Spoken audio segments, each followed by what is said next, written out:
Good times, everybody. Good times. Good evening and good morning, depending on where you live. It is Monday night. WWE Raw just went off the air July, 25th, 2022. How's everybody doing? How was your weekend?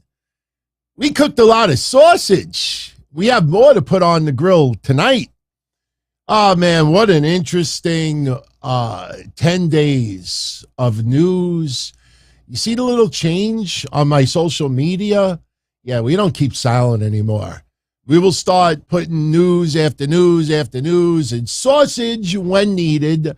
But I will tell you, it's freaking hilarious. If you didn't tune into yesterday's edition of The Sit Down, we shared a funny story. Some of these major news sites, not just wrestling, talking about how Vince McMahon called Brock Lesnar and told Brock Lesnar, look, if you walk out on WWE, you walk out on me and everything that I have built. My daughter is in charge. My son-in-law is in charge. I still own half the company. Don't walk out on the company. And guess who they got that from? Oh, man. Oh, God, we exposed so many people in the last week. It's not even funny. But look, we have some news, obviously, to get into. We will get into the news at hand. We will talk about Raw tonight. Just a disclaimer. Wednesday, we will talk about AEW. We'll talk about NXT. We'll also get into the final card for Ric Flair's last match. I know some of you morbid people out there think it's Ric Flair's last week. If you know what I'm talking about, look, let's hope to God nothing seriously goes wrong here. I don't think it will. But obviously it's something that's going to be concerning. We'll get into the card on Wednesday. And then a little programming note. This Saturday is SummerSlam. I will be here Saturday night to cover SummerSlam live right after the premium live event is over. However, I will also be here Saturday morning, 11:05 a.m., just like we did this past Saturday. We will quickly get into predictions because a majority of you would have seen the show afterwards, but we have a lot of news to get into. We will get into some other scenarios that are going to transpire after SummerSlam. So Saturday morning will be your normal Don Tony show. And then later tonight, we have a quick drawing to do. The watch party on Friday was massive. Not massive enough that we could add Vince McMahon and John Laurinaitis signed photos, but tonight we're giving away two prizes. Someone is going to win the Ronda Rousey signed photo, and someone's going to win that vintage Mike Tyson signed photo. So, look, I don't like repeating things here.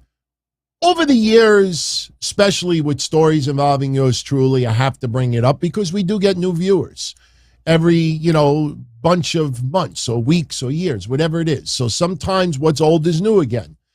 But there's really no reason whatsoever to rehash everything that we've talked about with Vince McMahon retiring. We were ahead of the pulse on that before anyone else, obviously. But we can tonight talk about Triple H and him being announced as head of creative. Now, let's start reeling in a lot of people online. I know emotional tweets. If you write if the stars align and you post the perfect emotional tweet, yeah, that results in crazy amounts of likes. But let's get off of fantasy land for a minute. You think WWE is going to fire Bruce Pritchard, Kevin Dunn, and others because this loud noise online that despise those folk? You think they're going to do it to appease the people online? The people online are ready tonight, already like, Asuka, main event? You put Asuka on WWE main event today? The streak of women closing out Raw, that's not happening no more. We also had repeat matches We had a disqualification, which resulted in a impromptu tag team match. You know, come to think of it, this kind of felt like a SmackDown episode. What was so different? Why? Because we heard "Who's Your Daddy" chants tonight. Already they're bitching. But I'm not trying to ruin anybody's hope.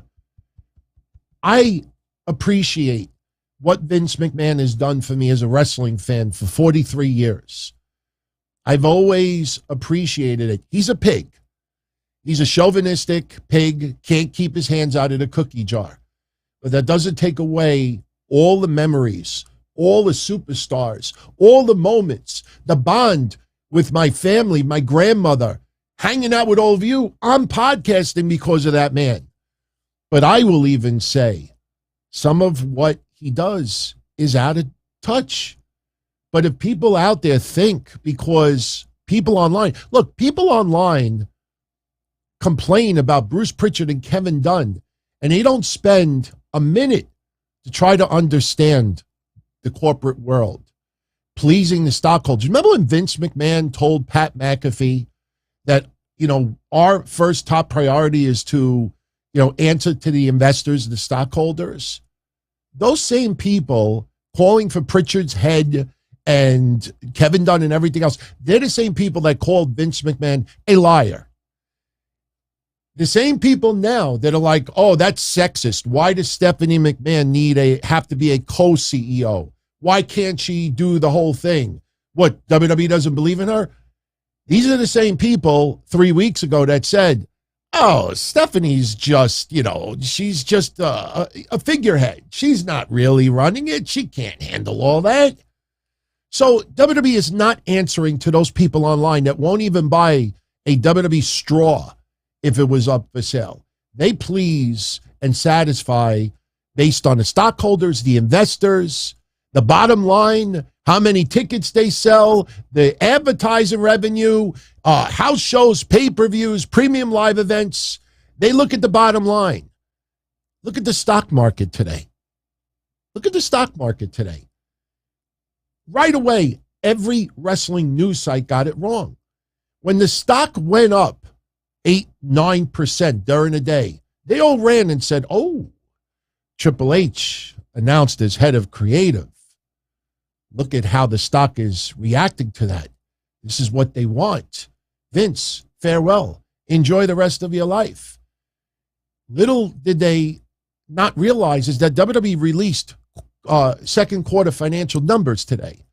And every non-wrestling website out there cited quarter two's financials as the reason for the stock to go up. Triple H leading creative is big news. It's big news. A lot of people have this mindset like, look what he did with NXT. He could do that on Raw. He could do that on SmackDown.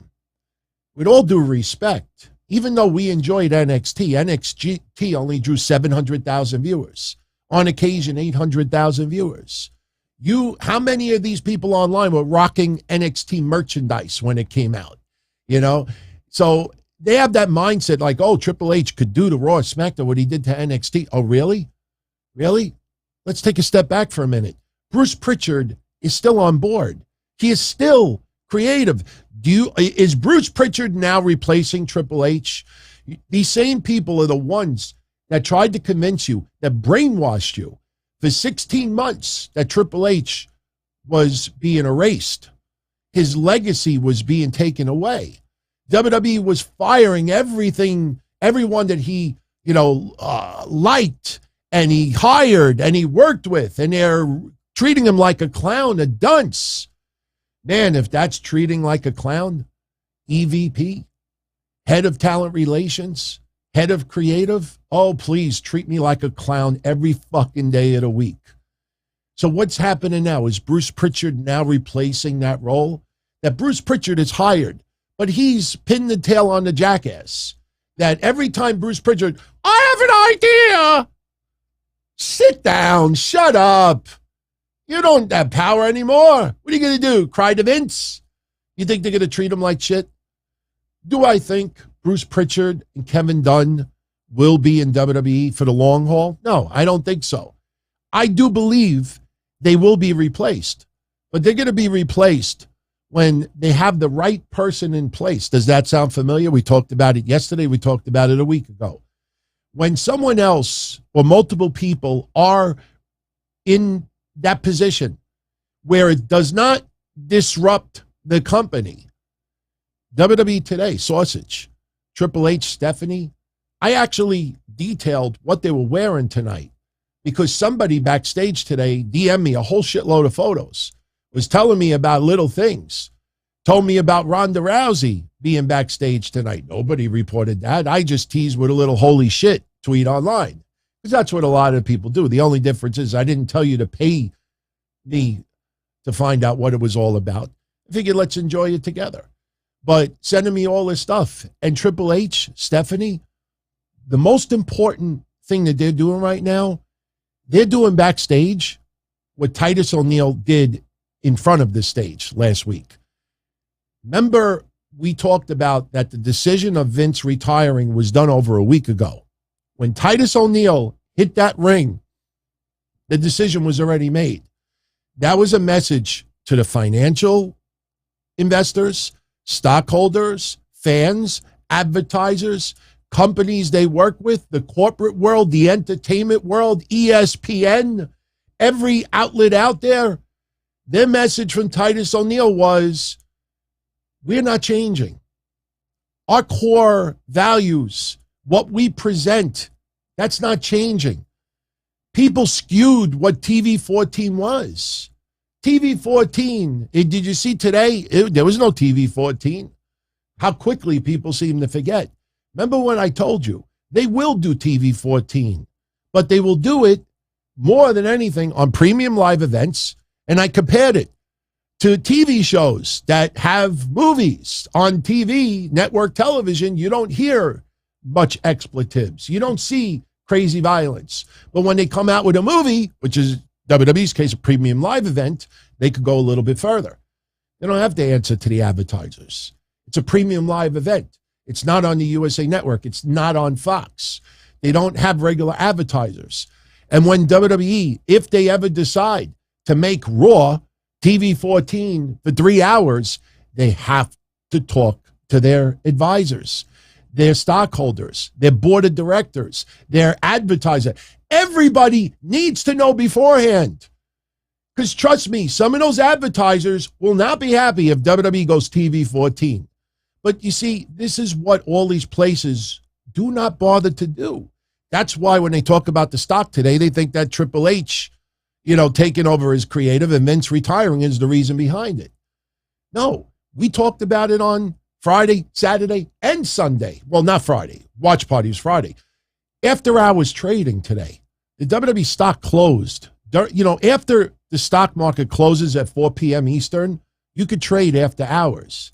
And whatever the stock goes up or goes down after hours, that number is not mentioned until 9 a.m. the next business morning. So Friday afternoon, it was strategic, everyone. At 4 p.m., that's when the Vince announcement was made, after the stock market closed. What happened in after hours trading? The stock went up about $2 a share.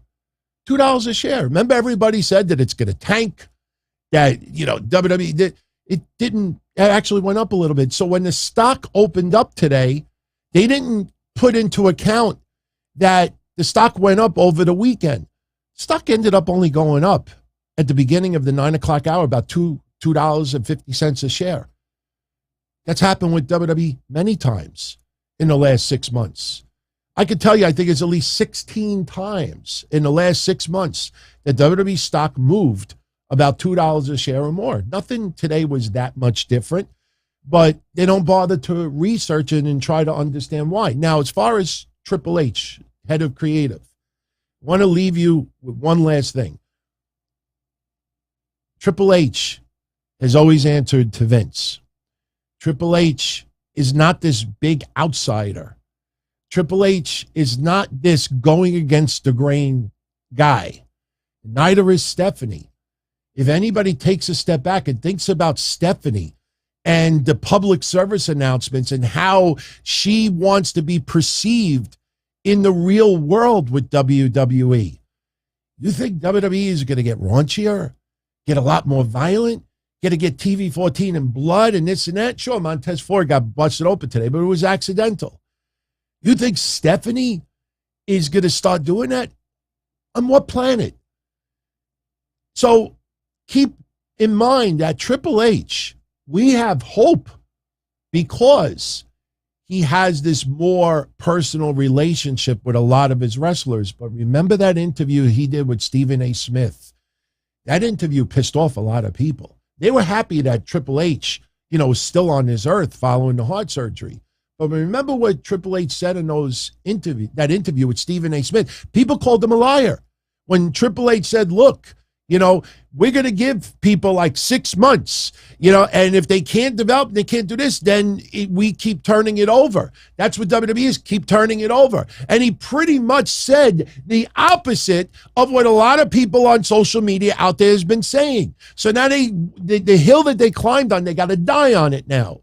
So they're putting this perception out there that Triple H is going to do creatively what WCW did with Vince Russo and Eric Bischoff, a do-over. It's not happening. If you watched Raw tonight, the reason why it felt so much better is because the idea that Vince McMahon is no longer in that creative seat calling the end of the shots. It just feels better. It's like a restaurant that has decent food, but it has health violations, rats, cockroaches walking around, or you have rude people at work in there. Oh, I'll never fucking come back here again as long as Bruce, the waiter, is in charge. Kevin Dunn, not a different Kevin. Kevin, the head manager of the restaurant. Fuck all these people. When you get new owners, then I'll come back.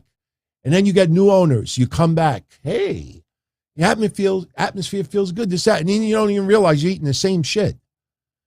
You're eating the same stuff. WWE is making record revenue with Bruce Pritchard, with Kevin Dunn, with others aboard. Why would WWE just shake it up that abruptly, to please people out there that just complain without research? So yes, changes will be made. No question. But it's going to be done when WWE feels that this person comes out, this person comes in. There is still a committee there. And Triple H is not this big outsider that these people perceive it to be. They think that they could control Triple H now. They think that they tried to perceive that he was being erased and treated as a clown. Now these people online think that they have the strings for Triple H. All right, now you got to push Mustafa Ali. Now you got to push Ricochet. Asuka deserves a title shot. Wait, on Raw tonight, Alexa Bliss is challenging the next person. I'm supposed to be like a puppet. Any of these people online that you think are going to pull Triple H's strings, these motherfuckers are laughing at those people. So all I'm saying is keep the hope. I believe that some things will change. I'm not saying there's not going to be change, but it's not what these people online think that it actually is. It's not. It's not. All right. So I'm very happy that Triple H is now the head of the creative table. I mean, that is spectacular. That is spectacular. Understand, too, that you could put 5 titles on Triple H. The motherfucker had major heart surgery a year ago. My father had the same surgery 18 months ago. My father's still not back to normal. This man cannot take the normal stress that maybe he could have done prior to what happened with his heart surgery. So they have to be very careful. If anything, Triple H may have to hire more people to help with this. But WWE is in the right direction. Grayson Waller. We're not talking about NXT tonight, but Grayson Waller. I was looking at a lot of reaction to Triple H in creative. And Grayson Waller posted that picture on his social media. It's him with Gargano. A lot of people think that now with Vince McMahon out, Johnny Gargano could return. Killer Cross could possibly return. Others, Sasha Banks, Naomi, Sausage. Remember Saturday? That Sasha Banks' relationship with Vince McMahon is a huge factor in her possibly returning. Remember where you heard that first. So could we possibly see Johnny Gargano return? Sure, absolutely. But understand something. When Johnny Gargano left, his wife was about to have a baby. They were preparing for their first child. But they were not proposing to Johnny Gargano, look, you're going to put on a bunny suit and we're going to bring fucking, that guy back, Leo Kruger. We're going to have you do. No, they didn't offer something stupid to Johnny Gargano. He's like, oh, fuck this. No, Johnny Gargano left because he was having a family. He is not back.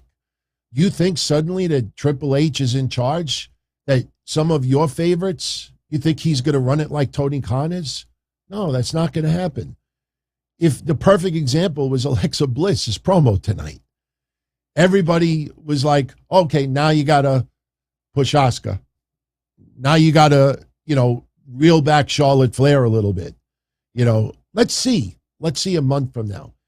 I truly believe we will see some changes, but you're going to see a lot more people that are going to be like, doesn't feel like anything changed. Feels like the same old shit. Is Vince still pulling the strings that we don't know? Because they're setting this so high. These are the same people that said Rampage was going to do, on average, over 1 million viewers. These are the same people that said that Dynamite would be doing 2 million viewers. That was before they signed CM Punk and Bryan Danielson and everybody else. Wishful thinking is cool. Absolutely. Hoping and wanting the biggest, the best is good. But trying to report it as news, as an agenda, because that's how you want it to be, that's where people go off the rails every time. Look at the Brock Lesnar stuff. Just take a step back and think about that scenario on Friday, and you realize it didn't make any sense whatsoever. Why did everybody get it wrong? Because people are more concerned about being first, getting hits, getting the likes, getting attention, than bother just taking a step back and saying, wait, this makes no sense whatsoever. You look at the TV 14 stuff. Anybody in the business world would have said, WWE's not doing that unless they check with all of the people that invest and advertise and everything else. Nobody bothered to even think about that. So what happens when they realize, oh, fuck, we were wrong? Now they're like, oh, well, WWE's got cold feet and they're going to wait till SummerSlam and they're going to do this. They don't know what the fuck to say. They still don't know what the hell's going on with Sasha Banks. They don't have a fucking clue what's going on with MJF and AEW. These people really don't know. So that's why you're seeing my social media starting to blow up, with what I'm posting. And I'm going to double it. You're going to see sausage like crazy. And look, for the newer listeners out there, you could check out Sunday's edition of the Sit Down, and I explain exactly why we call it sausage. But people out there that don't bother spending the time, with the shows, I'm not going to explain to each person, why do you call it sausage? Why do you call it sausage? No, you all know why. So, all right. No, I don't think that El Topo McFly, I don't think WWE haters are all AEW fans. No, because I know a shitload of AEW fans that love WWE. I've always said this before. You look at Rampage having 400,000 viewers. How many of those viewers are also WWE fans? I could tell you, we do a watch party every Friday, and majority of the people that are in the watch party for Rampage are also in there for SmackDown. So realistically, how many WWE fans also watch Rampage? What, a third? Half? Yeah, that's very realistic. You think that there's 1 million, 2 million fans out there that don't watch WWE programming, that are just waiting for alternatives to come around? No. You look at all the podcasters out there. You look at all of your friends on social media, the people who talked about Raw tonight. Wait till Wednesday. And you take notice of those people and say to yourself, How many of them are also writing about Dynamite? And then you realize, wait a minute, majority of the people that are watching AEW are also watching WWE. And if you're going to tell me that people on Monday are not watching Raw, but they're tweeting 50 times bashing Raw, well, those people have no fucking brain. I don't like country music. I have nothing against it. You think you ever see me tweeting about country music, even if there's an award show? I don't tweet about things that I don't have any interest in watching. I might say I'm not watching it, and then I move on. I don't care if it's trending across the world. I'm not going to write about something that I don't follow. But a large portion of WWE fans watch AEW, and a large portion of AEW fans watch WWE. The difference is where the money goes. A lot of AEW fans that buy AEW pay-per-views may not buy WWE stuff. When the money comes in is where the change. But even the Ring of Honor stuff, we'll talk about it Wednesday, but the early numbers are coming in for the pay-per-view buy rate, and it's even lower than what I thought it was going to be. You know, and I actually gave it a generous number. But again, at the end of the day, you know, you got to really keep it in perspective. So I'm very excited about Triple H heading up creative. The climate is not going to change. Triple H has not been in the bathroom, you know, during shows for years and years. And one last thing before we move on. Again, I'm not repeating everything about Vince McMahon, but two things I do want to tell you tonight. Number one, remember that WWE prepared for Vince McMahon to either pass on, I hate saying it like that, or retire, or something physically no longer allows him to be on WWE, you know, the offices. The man is 76 years old. The man has abused his body over the years. I don't care how good he looks, how good he sounds, how great of an interview you did with Pat McAfee. The body is still the body. And the age is still the age. And Vince McMahon, there was no guarantee that he'd be around 6 months from now, 6 years from now, a year from now. WWE has been scaling back Vince McMahon for many, many, many years. The only reason why you don't hear about it, there's two reasons why. Number one, a lot of people don't know because we're not there and they don't tell us. They don't tell us. The number two reason that people don't talk about that is because they want to blame Vince McMahon for everything. They want to blame Bruce Pritchard for everything. When you see Raws and SmackDown, sometimes you see, oh, this person produced the match. This person produced this. This person produced this WrestleMania match. This person did this. And then you realize, no, there's like 15 people involved that are all doing different things. It's not just Vince sitting back and saying, I want this, I want this, I want this. And one last thing, a Variety article came out today. I definitely recommend you should go check it out. I always tell you, when it comes to business with WWE, do not pay attention to WrestlingEdge.com with all due respect, just singling them out. Go to financial websites, go to entertainment websites. Do not go to wrestling themed sites because 99% of the time they're just cutting and pasting from someone else who has the story.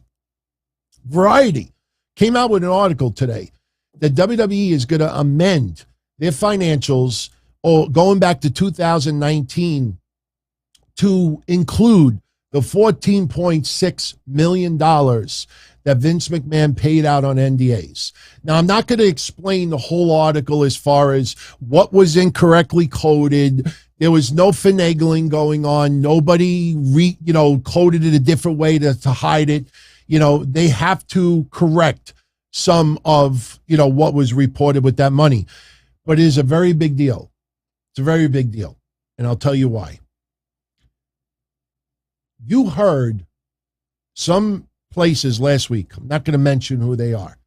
I could tell you at least one was on a TV, podcast, radio show with some of the biggest audience across wrestling, period.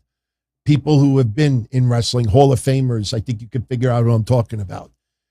These people were teasing a big blockbuster that more NDAs were going to come out. The Variety article today may spell the beginning of the end of the Vince McMahon sex scandal investigation, and I'll tell you why. Because If WWE tells the corporate world, publicly traded billion-dollar company, that we have to amend our records for $14.6 million, $14.6 million, they're not going to do that unless these investigations tell WWE, yeah, that's it. There's no more money that was paid out to anyone. If other things could possibly be uncovered, they would not have announced that $14.6 million figure. The fact that they put that number out there in the business world, in the stock market, where every business company is covering it, there's no more NDAs that are hidden. Now, I will say this. The $14.6 million makeup, that might lead to some additional details. In fact, I heard from someone pretty reliable that I talk to, that I trust. He said to me, he goes, DT, don't be surprised if Vince McMahon has an NDA with someone right now that he still has to give money to. That, I don't want to call it the Bobby Bonilla deal, but he may have made a deal where 2023, this person may get more money, that they reached an agreement and money was to be paid 2021, 2022, 2023. That could come out. That could come out. But the $14.6 million number, the fact that that was put out there tells you there's no more surprise NDAs that haven't been revealed yet. And the fact that that's the case, this is the beginning of the end of the current investigation. Now, if they want to try to investigate to see if there was any deviancy, that's different. But as far as the money paid out, it's the beginning of the end. You won't hear that from a lot of places because a lot of people don't want it to end. Sorry, it's not their decision. It's not like a movie where they could create the alternate ending. Hey, click this button and you could see an alternate ending where Vince is on handcuffs, you know. It's not going to happen. So we'll see what happens. Sausage. Not saying it's going to be theory, but now with Vince McMahon out of creative, you may see some tweaks for some wrestler names. Word around the campfire is that some wrestlers who had the name taken away, they may actually get it back. I know a lot of you out there still feel Theory just, he needs a first name. You know, it's just, you could call someone by their last name. I mean, look, for all my years, my close friends that I grew up with, when I see them, hey, Blasey, hey, de Blasey, what's up? That's my last name. Some of them say Anthony, but most of them just call me by my last name. That's fine. But as far as marketing people with just one name, that may change for a few people. Now, I do believe Gunther will remain as Gunther. And Gunther just did an interview, I think, with Ryan Satin. And once again, I mean, he just made a lot of people look like fools as far as the name change. We're more concerned as far as how he's used than a name. I want to call him Walter. For me, he'll always be Walter. You know, that's like seeing someone in a TV series and he hasn't been on that TV series for 10, 15 years and he'll always be so-and-so to me, you know. So we'll see what happens. We'll see what happens. But you may see some names being tweaked a little bit. And that's fine. That's fine. All right. Main event results from tonight. Mustafa Ali and Cedric Alexander over Akira Tozawa and T-Bar. That's a very interesting tag team. And Asuka, Dana Brooke, they teamed up to beat Carmella and Tamina. A lot of tag team wrestling tonight. I don't know if you picked up on that. A lot of tag team wrestling and a hell of a lot of theory. Austin Theory, whatever you want to call him. That man was almost the entire hour one. I don't know if people realized it. He, you know, some people thought, oh, start de-pushing this guy. Get rid of the briefcase. Start people. Nah. I don't think you're going to see much change there. But the big theme about tonight was the celebration of Rey Mysterio. Viva Mysterio. 20 years today. Rey Mysterio, 20 years ago, July 25th, 2002, he made his WWE debut, defeating Chavo Guerrero Jr. I know Rey has not been in WWE for the entire 20 years, but for the majority of his career, he was in WWE. And that was the big celebration today. And I will tell you, I admitted it online, and I was curious to see who was going to admit it as well. The entire speech that he made in the ring, the entire speech when he was out there, cutting his promo, thanking the WWE Universe. He thanked wrestlers from Eddie Guerrero to Conan to Dean Malenko, several wrestlers. I'm not going to lie. That entire segment, it's very, very, very, very, very, very rare for me, this day and age, for me to be at the edge of my seat thinking something is going to happen. During that entire segment, I thought Dominic was going to turn on his father. I thought to myself, holy shit. Think about when Eddie passed. Tragedy. They kept Eddie's name and storyline because that's what he would have wanted. A lot of wrestlers, if I pass on, keep my name alive. You want to use me in a storyline? Depends on who it is, obviously. It's got to be close people of his. But, yeah, you can turn something and really turn it controversial. Eddie was still, being mentioned after he passed. It was controversial at that time. It was big time controversial with JBL and Rey and others. Tonight, I thought, oh my God, Madison Square Garden, 20-year anniversary of Rey Mysterio's WWE debut. This motherfucker turns on his father tonight. That is going to be one of the wildest, most emotional, deep turns in recent memory. Maybe the turn would have ended up crappy. Maybe Dominic wouldn't have been able to pull it off being in Judgment Day. But man, if that would have happened tonight, that would have been one of those that you remember years and years and years from now. Every move that Dominic made during Rey's speech, when he tapped his father's head, when he tapped his father's chest, when he held, I watched closely and I said, oh, oh, oh, oh. And he didn't do it.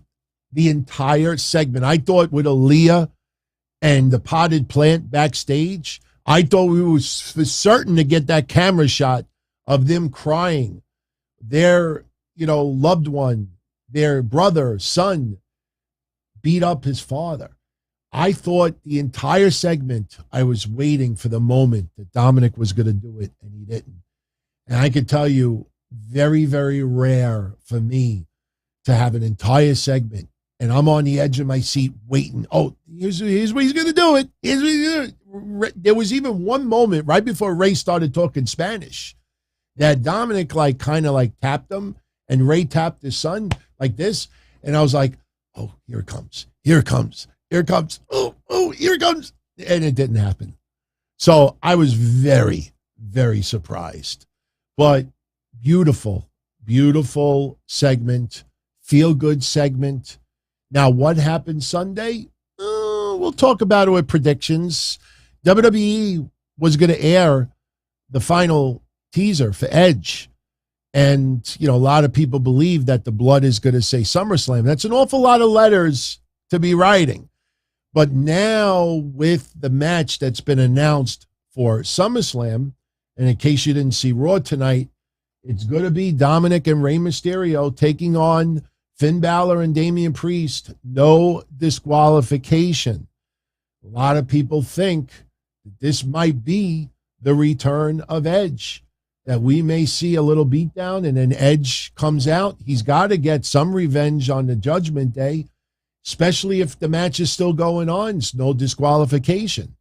So let's see what happens. Now, the cool thing about tonight, and if you look on this graphic, this thumbnail, Rhea Ripley is featured. Rhea Ripley returned tonight. And there she is, giving Aaliyah a little bit of a dirty look. Aaliyah with a little set on her tonight. And I'm not talking about in the upper area. I'm saying she had a little bit of balls. Standing up to Rhea, get out of here. Get out.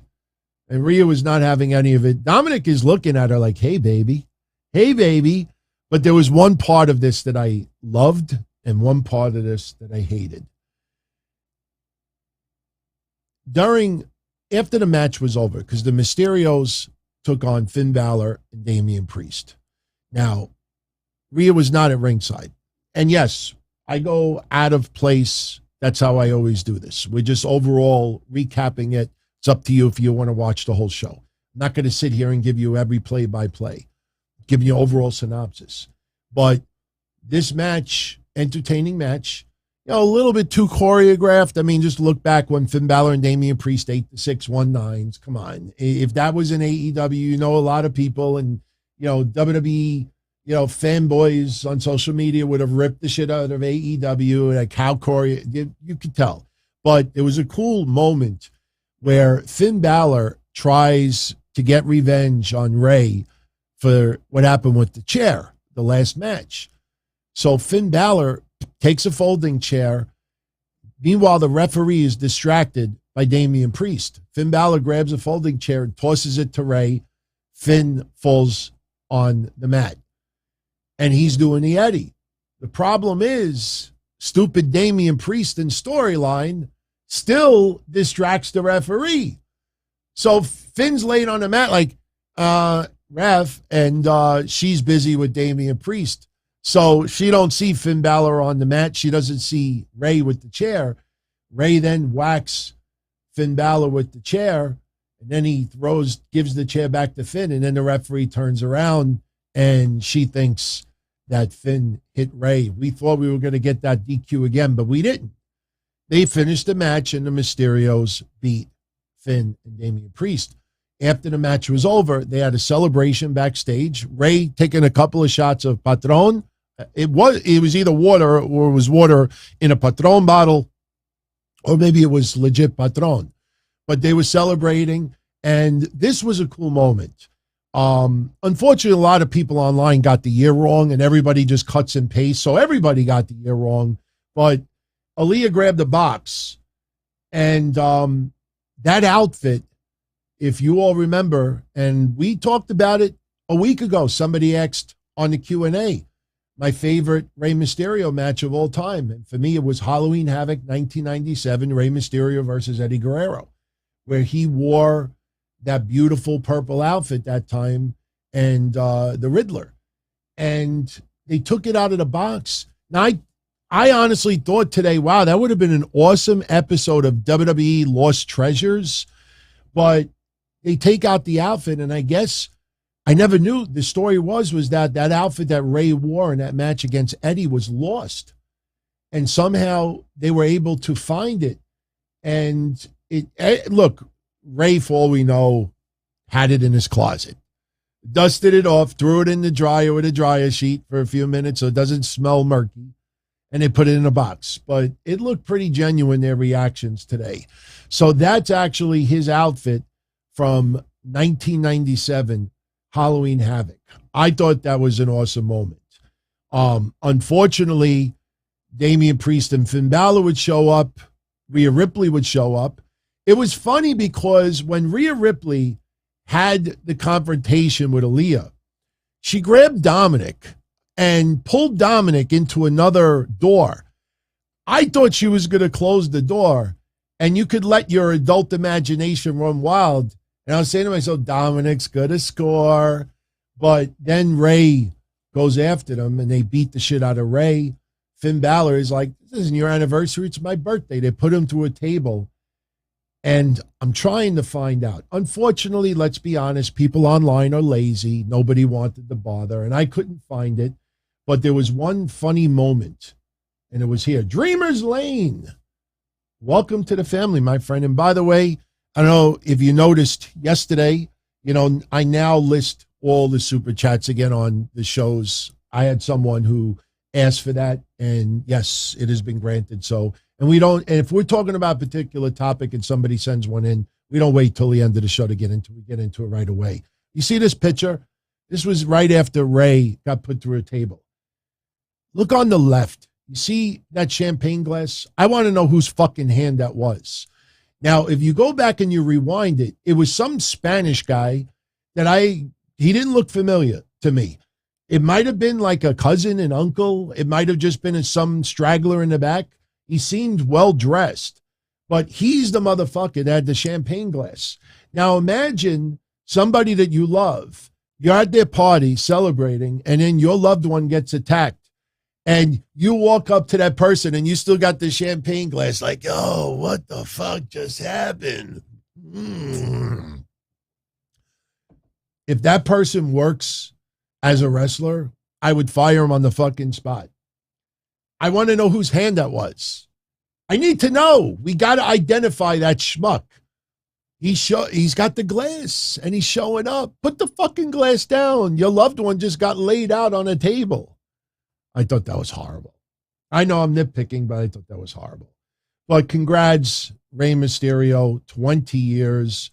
Fucking awesome, man. I still think back, Queens Boulevard, snow, him, on top of the hood of a car doing ECW. That shit was fucking crazy, man. Rey Mysterio. And he just did an interview with Ariel Helwani. He said that when he turns 50, he wants to retire. Now, we know about people in retirements. I mean, it doesn't always end up the way it is, but he's 47. So if he sticks to this 50, Rey doesn't have many years left. So, just something to think about because time flies. I mean, it really flies by, so let's see what happens. But that was the celebration. It was funny at the beginning of the show, Rey pulls up in a car and he gets out and Dominic comes out from the back seat. And I'm like, wait a minute, why is Dom coming out from the back seat? And I'm like, oh, fuck. Now I know why. The potted plant is in the other passenger seat in the front. So the whole Mysterio family. It was nice to see Aaliyah and Angie again. Angie looks like she dropped a few pounds. Aaliyah, she looks the same. So, yeah, it was good. I liked it. And I liked that we didn't get the controversy. Now, what happens Saturday, who knows? Will Dominic turn on Rey? Will Edge end up showing up? We'll wait and see. But I kind of like that WWE didn't air the last cryptic video tonight because it leaves people wondering. So maybe Edge doesn't show up at SummerSlam. Maybe Edge, a video shows up, and maybe Edge writes Raw underneath. And then maybe, that's how, Finn Balor and Damian Priest, they start shitting their pants. But I personally think, this is SummerSlam. Last year, a lot of people thought SummerSlam was better than WrestleMania. Have Edge come back. It's no DQ. Have him come back. We'll see what happens. All right. Let's fill in some blanks. And I definitely want to talk about this. I know it's out of place, but that's all good. Big Sal, I saw you send this 20 spot in. He says, I don't know, DT. Logan Paul was not very good tonight. Crowd was way more into the Miz. We had a talking segment tonight with Logan Paul, and it was called, ImPaulsive. Instead of impulsive, they added P and an A before the U in impulsive. And look, I think WWE forgets a lot of people don't like Logan Paul. I actually have warmed up on him a little bit. But when you walk around with a fucking Pokemon card, like a charm, wearing a gold chain, and you have a $1 million Pokemon, whatever it is. I know he's got 100 million followers, whatever it is. But as far as wrestling fans go, you're going to rub people the wrong way. And look, I will give Logan Paul a break tonight because we were in Madison Square Garden, or WWE was in Madison Square Garden, the Mecca, New York, the vibe of, Triple H, head of creative, Stephanie, co-CEO. So you got that energy. Tonight was a little bit, extra with, look, Raw opened up with Logan Paul and Miz brawling. Raw came on the air, and those two guys were in the middle of the ring. And when I saw that, I was like, oh, good, we're not getting the talking segment. We ended up getting it anyway. But I think that brawl in the beginning was to set the climate, not only for tonight's show, but maybe to start off with the fans kind of popping for Logan Paul, that he's getting physical. I think how Logan Paul wins over the WWE Universe is being physical, doing moves, having matches, working. If he only works SummerSlam and he doesn't have a match for months, 2, 3, 4 months, I don't think he's going to win over the majority of the WWE Universe. Him working, that's how he will get over. You see, he had a little talking segment with AJ Styles. AJ Styles like, look, shut the Miz up. SummerSlam, shut him up. So the idea is, AJ Styles is cool with Logan Paul, then I should be cool with Logan Paul also.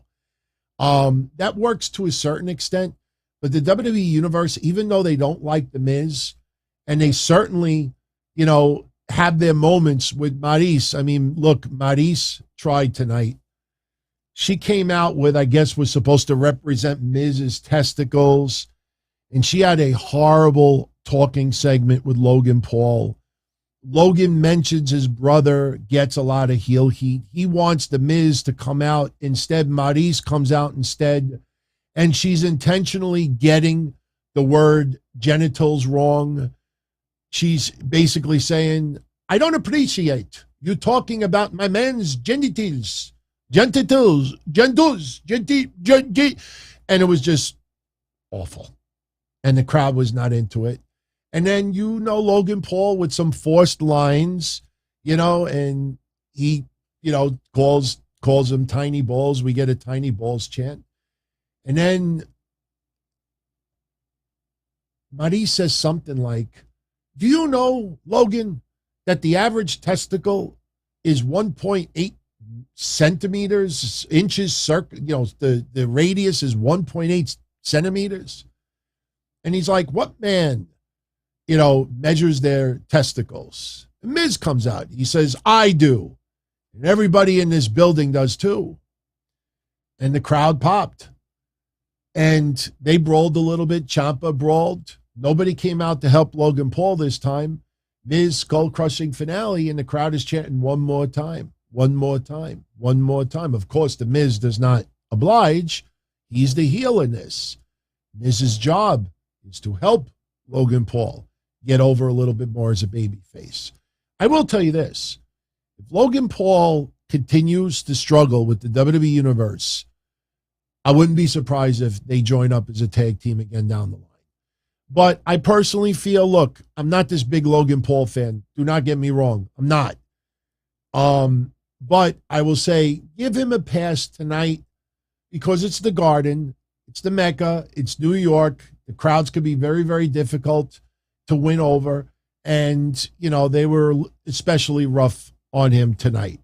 But I do agree that that segment was not very good at all.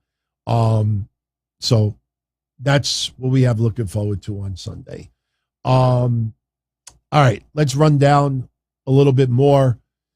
So other than The Miz and Logan Paul opening up Raw tonight with a little bit of a brawl, we had the Bloodline come out to the ring.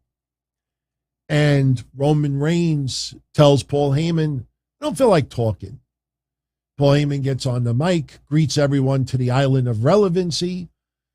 Mike is glitching a little bit, and he starts joking around that the sound guy is going to be the next one out the door. Makes a little shot at Jersey as well. Paul Heyman reminds us that this Sunday will be 700 days with Roman Reigns as champion. And he talks about Brock Lesnar and how he's always pissing on everybody's parade. Brings up defeating The Undertaker, breaking the streak. Brings up John Cena, brings up others. And, to really, remind everyone that Brock Lesnar, yeah, he can win at any time, and he's done a lot of damage over the years. Then we get Theory. And we joked about it last Monday. that the first time that Roman Reigns and Theory have a direct, serious confrontation, I said, you know that Roman Reigns is going to start laughing at Theory. So what ends up happening is Theory comes out. He touts what he's going to do at SummerSlam, what he can do at SummerSlam. Roman invites him in the ring. You know, you came this far, you come into the ring, you confront the tribal chief. And then Theory enters the ring reluctantly. He says Theory doesn't know what to do with the briefcase. And then Roman Reigns with the line, your daddy's not here anymore. And that was it. Crowd ate it up. Who's your daddy? Who's your daddy? And we talked about it last week with the what chance. You got to give some credit to Theory. He doesn't crack. He doesn't melt. He doesn't get triggered. It's amazing. It's amazing. I'm not going to compare Theory to other wrestlers, especially in AEW. I don't like comparing AEW to WWE. But you see the difference with what chance in AEW or troll chance and WWE. With WWE, you know, a wrestler will go along with it or will feed from it. In AEW, a wrestler in the ring, more times than not, will tell those people to shut the fuck up. And then other people in the building, because they're defending their star, they will, and they intimidate people from not chanting what they want. You know, as long as it's not racist or sexist or homophobic, you know, what chance might be outdated, but, you know, trolling a wrestler, especially one that's a heel, you know, yeah, that's a good thing. And they trolled the shit out of Theory tonight. Roman Reigns kind of laughing at Theory a little bit. He says, I run the garden now. Then Theory hits Jey Uso with the briefcase. Doesn't do any damage. It's like annoying more than anything else. And the Bloodline shows a little bit of, you know, a little bit of restraint.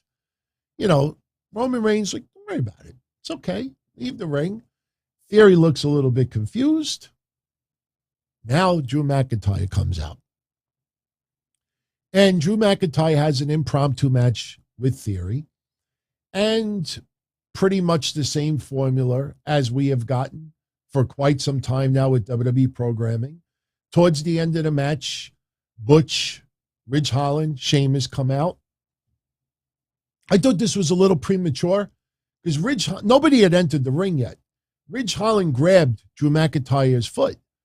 Instead of the fucking referee going, out of here, he immediately called for the bell. Quick disqualification. And next thing you know, as they're beating down Drew McIntyre, here comes Bobby Lashley for the save. Remember, Lashley's taking on Theory at SummerSlam. We go to commercial. We come back. We have the impromptu tag team match. And it was Drew McIntyre and Bobby Lashley beating Theory and Sheamus. Theory, towards the end of the match, saw Dolph Ziggler. Dolph Ziggler once again showing up. That one distraction, and Bobby Lashley immediately locks the hurt lock on Theory. Theory taps out right away. So Theory actually loses twice tonight. Cool moment. It looked like it hurt. Sheamus with white noise on the floor to Drew McIntyre. Those two guys work great together. But I could swear, I remember it was not too long ago that they were having their last match, period. We weren't going to see any more matches with those guys. But look, they're going to have the match on Friday. You know, I know a lot of you want to see it happen on SummerSlam, but it's the day before SummerSlam, so it feels like it's SummerSlam weekend. The winner of that match, Drew, is going to go on to fight the Unified Champion at Clash at the Castle. They've sold 70,000 tickets. You know who is going to Clash at the Castle for the championship. All right. So after they lose the match, Theory is walking up the rampway and his back is facing the rear of the rampway and he's facing the ring. And when he turns around, the Usos greet him with a super kick. And Roman Reigns methodically, slowly grabs the briefcase and he says, when you cash it in on Saturday, you know, you got to make sure you bring this. puts it on Theory's chest, and he says, and when you do, you make the right decision. So crowd loved it. Eating up Theory tonight. A lot of fun. All right. So we had a really good brawl with Bianca Belair and Becky Lynch. And that's to obviously, try to eliminate the frustration of some people out there like, oh, they keep going back to Becky versus Bianca. But, I still think there is a good chance that Bianca could possibly beat Becky in 20-something seconds. We will definitely, or we get a long match, but we will get that scare. We could have Becky immediately roll up Bianca, maybe put her feet on the ropes or something, and it looks like she's going to steal a win in 20 seconds. But I think we know what the outcome is going to be. And as I said, Alexa Bliss did a little interview segment in the back, hyping up a match she was going to have against Doudrop. And she would beat Doudrop tonight fairly easily. But she said she sent a message to Bianca and Becky. Whoever wins that match, I'm coming for that championship. So looks like Alexa Bliss. And look, Alexa Bliss shut everybody up. I don't have it handy, but people are like, why is she still coming out with the Lily doll? Yeah, the Lily doll is selling like crazy again. So you want merchandise to make some royalties from. That's why she still has the Lily doll. But what a lot of you may not know is during the commercial, Doudrop addressed the fans live at Madison Square Garden. She was very frustrated. She was with Nikki Ash. She says, I'm not leaving this ring. Ronda Rousey's music hit. Ronda Rousey, Nikki Ash trying to stop Ronda Rousey was not having it. And Ronda Rousey put, the ankle lock on Doudrop. I know for a lot of you out there, why couldn't they air this on TV? It's a little treat for those who are live in attendance. You do get that once in a while. So I wonder if she wrestled after Raw went off the air. I don't know. But Ronda Rousey did make a surprise appearance tonight. That was my little holy shit tease earlier. Somebody sent me a text with a picture. Hey, Ronda Rousey's here. She's in gear. So Chad Gable first, we had this. We can take this off the screen for a minute. We had this Dolph Ziggler. And I don't know if you like this or don't like it, but Dolph Ziggler gave the explanation that we thought he was going to give. They interviewed Dolph Ziggler. Why have you been showing up at Theory's matches? And he said, well, we kind of feared, I guess. He's like, look, I felt that, Theory, needed to be taught a lesson. I've seen people like him come and go and everything. I felt like he needed to be taught a lesson. Kind of a lame explanation if you think about it. And really, it felt like that was the only way they were going to go with it. So AJ Styles shows up, and AJ Styles is like, hey, I'm glad you did that. I kind of agree with you. So AJ Styles, trying to align with Dolph Ziggler. And yes, it looks like they will be a tag team for a little while. Here comes Alpha Academy. They're insulting both guys, and it ends up being a challenge for a match tonight. We get the challenge match, and it was funny because Gable cuts a promo, insulting New York fans, the Knicks and everything. You expect that. But he was joking, mocking the fact that Dolph Ziggler and AJ Styles are a makeshift tag team. Technically, that's what Alpha Academy was, even though they go back a long time. If you don't know the history of Chad Gable and Otis together, look it up. It's a pretty cool story. But they wrestle Ziggler and AJ Styles. They lose. I think that was pretty much expected. And we had the main event, which was the Bloodline and the Usos versus Riddle and the Street Profits. Now, earlier in the night, we had why was not Jeff Jarrett at ringside? I don't understand that. You would have thought that you kind of bring him out there. Maybe they were kind of nervous of the New York reaction to him. I don't think so. Maybe they didn't want fans during the match all doing woos, because of the match with Ric Flair.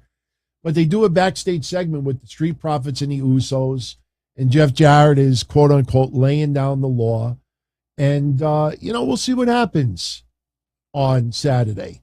I'm very curious to see what happens Friday on SmackDown, because I'm still sticking with my scenario that Sami Zayn gets involved. And I think we will have a Jeff Jarrett bump during that. So, we'll see. But we had the main event tonight. Main event, look, we have seen the Usos and the Street Profits go many times. We have seen Roman Reigns and Riddle go many times. We have seen Riddle go against the Usos many times. So the match tonight, nothing much different than you expected before. And unfortunately, the outcome was pretty much what we have seen before. Now, during the match, Montez Ford, some people were saying it was a broken nose. I don't think so. I think the bridge of his nose, I think right over here might have been cut. But it looked better as the match went on. But, I'm sure we will know on social media before the night is over what happened. I think it was just a cut. Hopefully it's not a broken nose, especially going into Saturday. But Riddle, we thought possibility. Maybe he gets the pin, gets a little upper hand, maybe pins an Uso, but no. Towards the end of the match, Riddle spikes Roman Reigns. Roman Reigns gets the upper hand, spears Riddle, gets the win. Fun main event. No build yet with Brock Lesnar and Roman Reigns. That'll be SmackDown Friday. But after the match is over, Roman Reigns walking up the rampway. We're at 10:57 p.m. and Seth Rollins music hits. And if you looked at Seth Rollins tonight, he was very reminiscent. People in New York probably remember it more than anything, older people. I'll never forget, I think it was 1983. It has to be 83. Couldn't have been 84, because I remember I went on the Jackson's concert in 84. I think it was 83. Motown did a 25th year anniversary show, and Michael Jackson lip synced. And he did his whole Billie Jean skit. And if you go back, if you've never seen it, you go on YouTube. I mean, Seth Rollins, his outfit looked just like Michael Jackson from Motown, 1983. The only difference was he had a little bit different shoes. But even Michael, from the shoes to the glitter on the jacket, I mean, all he needed was the top hat. It would have been cool if Seth Rollins came out with a hat and go like this and tossed it, But he comes out and he beats the balls off of Riddle. Gives him a curb stomp outside the ring that looked pretty nasty. Then sets up the ring steps, turns it upside down, drapes Riddle over the steps, and does a curb stomp. That looked great. Unfortunately, there was a little kid right behind him. And, it took away from the moment where Riddle just got knocked the fuck out, draped over a ring step, being curb stomped on it. The visual was spectacular. And then you look up where Seth Rollins is laughing, sinister laughing, and there's a little kid like, hey, Seth! Fuck! Kid should have been crying. But good, the way they went off the air. Focus on Seth, focus on Riddle. Good episode of Raw, no question. And I'm not trying to poo-poo on it at all. But if you really, really want to be honest, I mean, look, Ray, 20 years doesn't happen to many people. Special moment. We got the feel good. We didn't get the disarray. We didn't get the major swerve, anything like that. If you really look at tonight's episode of Raw, was it really different than what we've seen? And I know what some of you are going to say, oh, give it time. Yeah, I am giving it time. But I'm just saying, I think people out there think that, what I think they think? Seriously. Remember the night that a lot of wrestlers were stuck in Saudi Arabia? Was that the night? And then Triple H showed up on SmackDown with all the NXT guys. Remember that night? Adam Cole, SmackDown, and others. That night, was pretty awesome. It felt different. It was something that you would not have normally seen. And it was a really fun night. I think a lot of people think they're going to get that moment with Triple H, not with NXT guys, but that they think that they're going to just tear up all the scripts. They think that, no, everything that we've done. I don't think, people should be expecting that. I think they're going to be in for a rude awakening. Sure. Hey, look, if I took over a business, I'm going to put my little spin on it. If you took over my business, you would put your style on it. If another person took over your business or my business, they would put their spin on it. What you got to realize is that Triple H is not coming from AEW or Impact Wrestling or MLW or WCW or ECW or AWA, whatever promotion you want. He's from within. He's from within.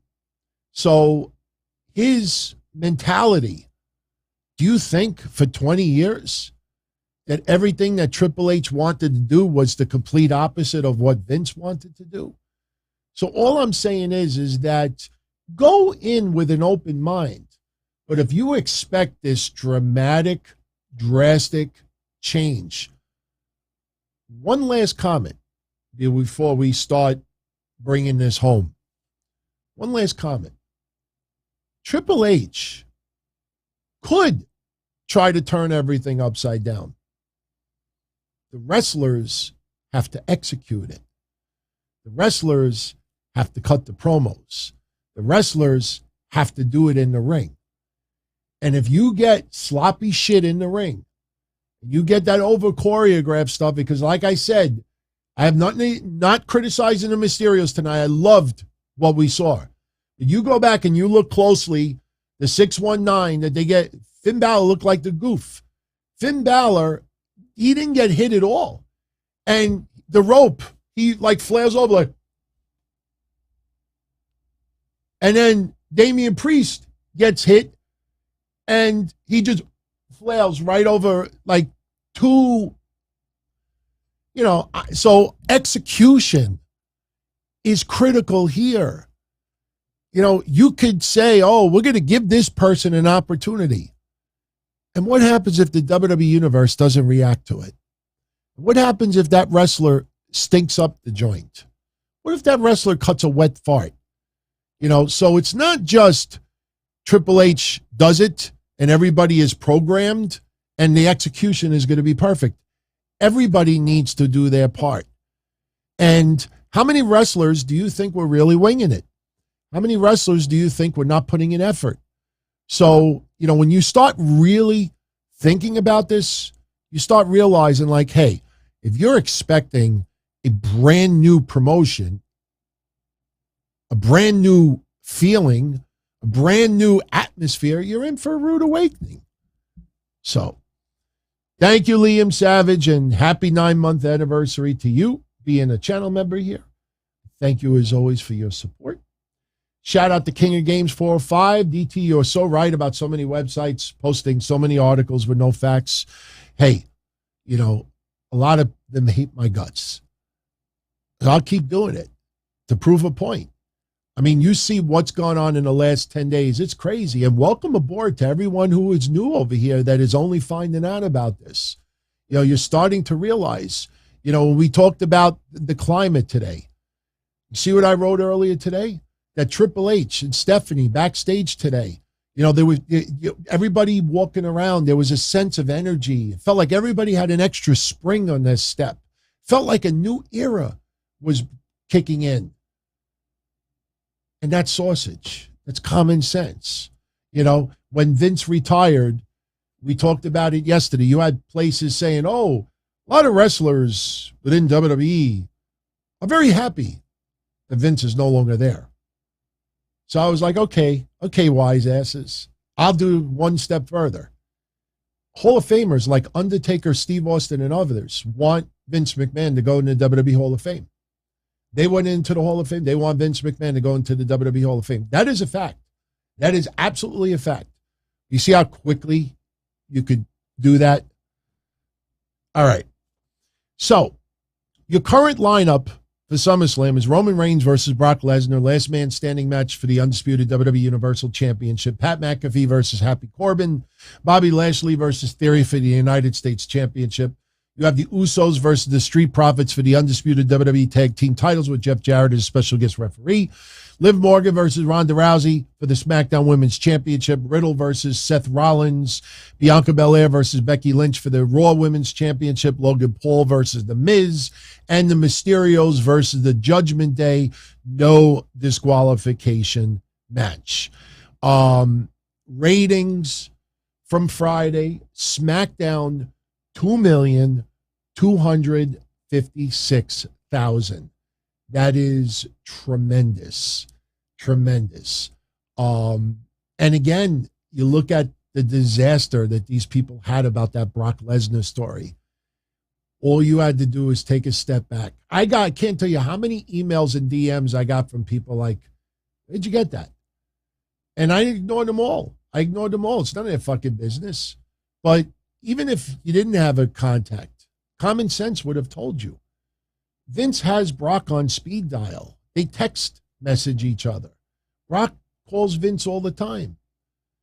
You think Vince just sat by and just let Brock leave and walk away and not say a thing to get him to come back? You think Vince feels spiteful? Fuck WWE. You forced me out. Fuck you. It's not the case at all. You realize Vince McMahon made a lot more money today? He made a lot more money today. Nobody thought about that. They just thought this motherfucker, good, he's gone. He made more money today. All right. Rampage did 428. Kind of expected it. I thought they were going to be right around 400,000. You know, the Ring of Honor push, you know, it is what it is. Get used to it. Now, on Wednesday, we'll talk about a little bit more with Ring of Honor and what went down over the weekend. Yesterday, we talked a little bit about Gresham and the situation with Tony Khan. On Wednesday, we'll talk about this communications, talent relations fiasco that has resurfaced in AEW. It's not a new story. It's just that a lot of people didn't want to cover it the first time around, but it's resurfaced again. What else? NXT tomorrow. We have Legado teaming up with Tony D'Angelo and Stax. They're going to take on Diamond Mine. And remember what we've talked about. This is close to the end of Roderick Strong and everything that he was willing to do as far as Diamond Mine. This is right near the end. We should see Santos Escobar appear tomorrow. Apollo Crews takes on Zion Quinn. Wes Lee versus Grayson Waller. And I don't want to give it away, but I might as well. Cora Jade may have a bodyguard. They teased it. They tested it on NXT house shows this weekend. And it really didn't go over all that well. But for an NXT house show, I don't know how else it would have gone. But Commander Aziz played the bodyguard of Cora Jade. So we'll see where that goes. Now, as far as AEW on Wednesday, great news, everyone. Great freaking news. He's back. Bryan Danielson cleared to wrestle. Will wrestle Wednesday against Daniel Garcia. So for all of you out there that have been missing Bryan Danielson, expect this to be a very scientific match. This is a match that I know some people have really wanted to see. I remember people posting banners in December, and I thought the match was really going down, but that's going to be a good match to check out. Jon Moxley taking on Rush. I mean, we obviously know what the outcome is going to be there. It's for the World Championship. Maybe if you make it an title eliminator match, championship opportunity for the future, maybe some moron out there will think, hey, Rush may actually win. Yeah, anybody think Rush is winning that championship? Awful match. I don't know why. I don't want to say anything bad about Sterling. And yes, I purposely call him Sterling Mark Sterling. He's not Smart Mark. I call him Sterling Mark Sterling. He's teaming up with Tony Nese in a handicap match against Swerve Strickland. Keith Lee is banned from ringside. Now we're going to be 3 weeks with these guys as tag team champions. We don't even know who the fuck their first contenders are going to be. Thunder Rosa defending the AEW women's title against Mayu Yamashita. I think we know the outcome there. And Ricky Starks defending the FTW title against Danhausen. I think we know the outcome there.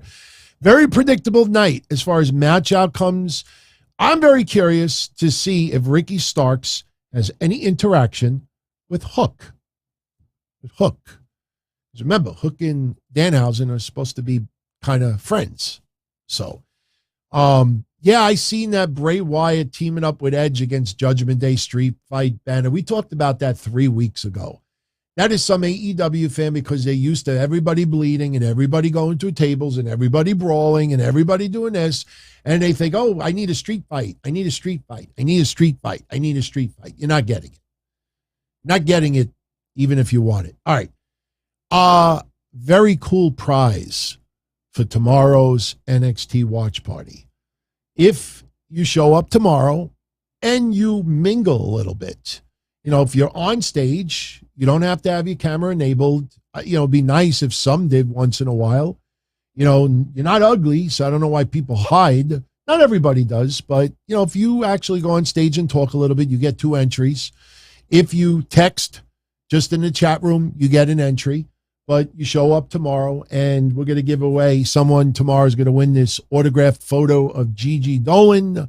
I think attractive women wearing scantily clad outfits seems to be the most popular prize. So that will be the giveaway for tomorrow. Gigi Dolan autographed photo. What you see is what you get. But tonight now, we're going to give away this autographed photo of Ronda Rousey. And someone else is going to win this autographed photo of Mike Tyson. Yeah, there is a Mike Tyson following here, and people love the retro photos. I got an awesome retro photo for Friday. I will not reveal it yet. So let's throw this wheel on the screen.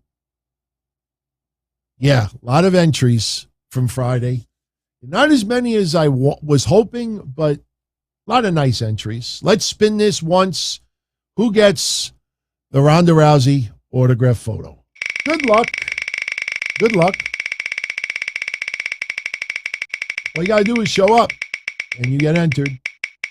Congrats to Eric Williams. Eric Williams with the autograph photo, Ronda Rousey. Who gets the Tyson photo? Now, unfortunately, Eric, since he won, can't have 2. So Eric gets the Ronda. Who gets the Tyson photo? Let's spin it. Like my sausage shirt. All right, who gets it? Who gets it? Molette. Molette. Molette. Not Moe, but Molette. Molette, congrats. You get the Mike Tyson photo. So we will Wednesday do the giveaway for the Gigi Dolan photo. And again, Wednesday we'll talk about the Ric Flair card because look, man, I'll show it to you quickly. It's pretty loaded. Pretty loaded. Will we see Charlotte Flair? Would WWE allow Charlotte Flair to attend a father's last match? I think so. I think Charlotte Flair will appear, and we may actually see a cat fight between Charlotte Flair and Karen Jarrett. So we'll get into that on Wednesday, and we'll get into other things. But as far as tonight goes, I think we are done. We're almost at 90 minutes. I thank everybody for joining me. We had a spectacular week. And look, do not deny it. Vince McMahon retiring is an end of an era. Triple H becoming head of creative is the beginning of a new era. Stephanie and Nick Khan, co-CEOs, is definitely a new era. Some people in the financial and non-financial world think that WWE could possibly be up more likely to be sold now with Vince stepping down. As we talked about yesterday, if a company comes around with the right price and overpays for WWE, yeah, I could see it sold. You can't put any prediction on it. But you know, just understand that, the Vince McMahon stepping down is something that WWE prepared for a long time. And investors prepared for it for a long time. That's why you did not see the stock market do what a lot of people predicted. A lot of people thought when this investigation started that the stock was going to tank. And this is why you don't jump the gun with the stock. You saw people within a couple of hours, oh, it's down 4%. The stock is up 20% almost in the last 5 weeks. So you can't just cherry pick a number and think you're going to clickbait a lot of emotion. See, WWE's going down. Vince is going down with WWE, and then it doesn't happen. And then, he officially retires. And we talked about it for 3 straight weeks that WWE was offering him this. Vince, go out on your own terms. Retire. Go out into the sunset. Don't let those people enjoy that last chapter that they wanted to be. They wanted the board of directors to vote Vince McMahon out of his own company. Imagine getting kicked out of your own house. Imagine you own a house, you marry someone, and then that person not only leaves you, but is fooling around with someone else, and then you have to leave your own fucking house that you paid for and you owned. And meanwhile, someone else is living there, and they're significant. People wanted Vince to be thrown in the mud, stepped on, and look, he's done a lot of things where he does deserve criticism, no question. But you give me 43 years of entertainment. You have not been found guilty of any crimes. He is a pig billionaire, and a lot of people that work for him had the same mentality. A lot of wrestlers that you all enjoy were not on their best behavior either, and you don't justify bad behavior with other bad behavior. But remember the climate. Remember that time. Remember everything with the controversy with all the models that were hired. Remember the plane ride from hell that happened years before. Remember the 70s. Remember the 80s. Remember, unfortunately, that is no different than the entertainment world. Look at that documentary that's floating around. It's like something. It's about the 90s. The rise and fall in the 90s, whatever it is. And they talk about Jerry Springer, and they talk about, trash TV, Girls Gone Wild. You look at everything that went down at that time. There was a climate of partying, excess, sex, and rich people getting away with a lot of, terrible behavior. Doesn't make it better, but when people try to make Vince, that's why, like I said, I'm not trying to shit on Ric Flair's retirement match. But how am I supposed to give someone out there any serious attention when they're crucifying Vince McMahon, but they're crying about Ric Flair? How do you nail Vince McMahon to the cross, but treat Ric Flair like a god? Do we forget what Ric Flair has done with his behavior in his lifetime? Why? Because it happened earlier, or because he didn't have money, or no, it's just weird. If you're against it, you're against it, period. But I see this weird obsession with killing Vince, not physically, but ruining him and smearing him in the mud. But with Ric Flair, it's prop him up, celebrate him, everybody. It's like, no, you can't have it both ways. So, all right, guys, we're at 90 minutes. I'm going to jet out of here. If you have any questions that you would like for me to answer related to what we talked about tonight, post it in the comment section. I will be more than happy to answer it. I will be answering more stuff. I spent the last 2 days answering a lot of comments. If you want to be part of the Q&A episode for this Thursday, go to the community section. There's a thread up there. If you're a channel member, I'll answer yours first. Post a question there, or you could email me, dontony@dontony.com. I'm going to record that Q&A Wednesday afternoon. It will be posted Thursday for everyone. Last 2 weeks ago, spectacular. I got so much great feedback from all of you out there. It was just wonderful. And gave me time to prepare and research, no spur in the moment stuff. So it was just a really, really fun episode. And then once more, reminder, Saturday morning, 11:05 a.m., I will be here for the Don Tony Show. we will get into your regular show, and we'll also throw in quickly some predictions for SummerSlam, some scenarios floating around, any other news we got to report, any sausage we need to throw on the grill, and we'll see what happens.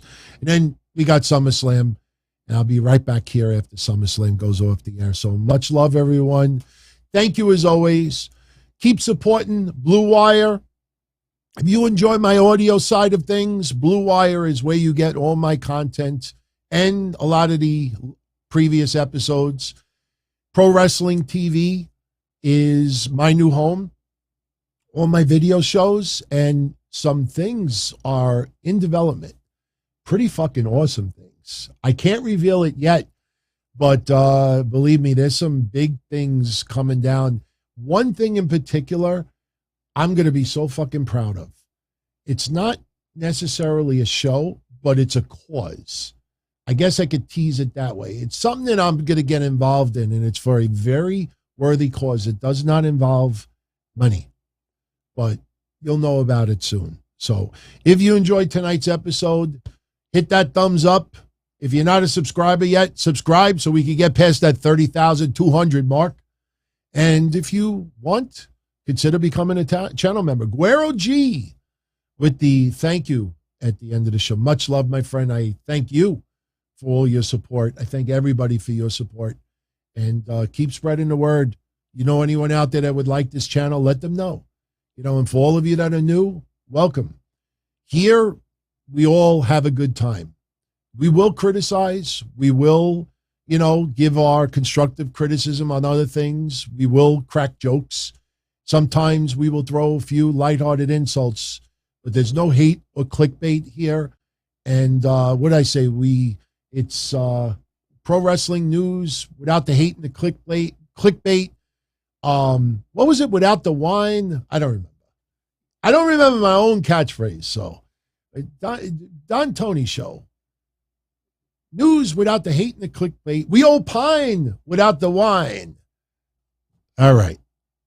Be well, everybody. Stay safe. I'll talk to you soon. Ciao.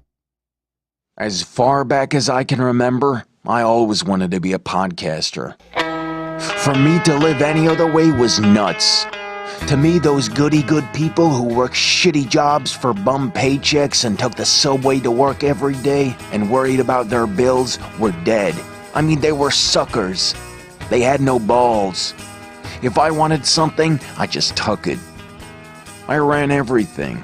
I paid the bills. I paid the host. I even paid the masked maniac. Everybody had their hands out. Everything was for the taking. We always called each other good fellas. You would always hear from somebody. You're gonna like Don Tony. He's all right. He's a good fella. He's one of us. But if you're part of my crew, nobody ever tells you they're gonna get rid of you. It doesn't happen that way. There weren't any arguments or curses like in the movies. See, your haters come with smiles. They come as your friends, the people who've claimed they care the most for your life. And now that's all over. And that's the best part. Today everything is different. There's lots of action. I don't have to wait around for everything like everyone else. Oh, I didn't get the vaccine? Fuck you, vaccine me. Oh, your delivery guy has COVID? Fuck you, feed me. Right after I moved here, I ordered egg noodles and ketchup, and I got spaghetti with meat sauce. I'm no longer an average nobody, while they get to live the rest of their lives like a bunch of schnooks.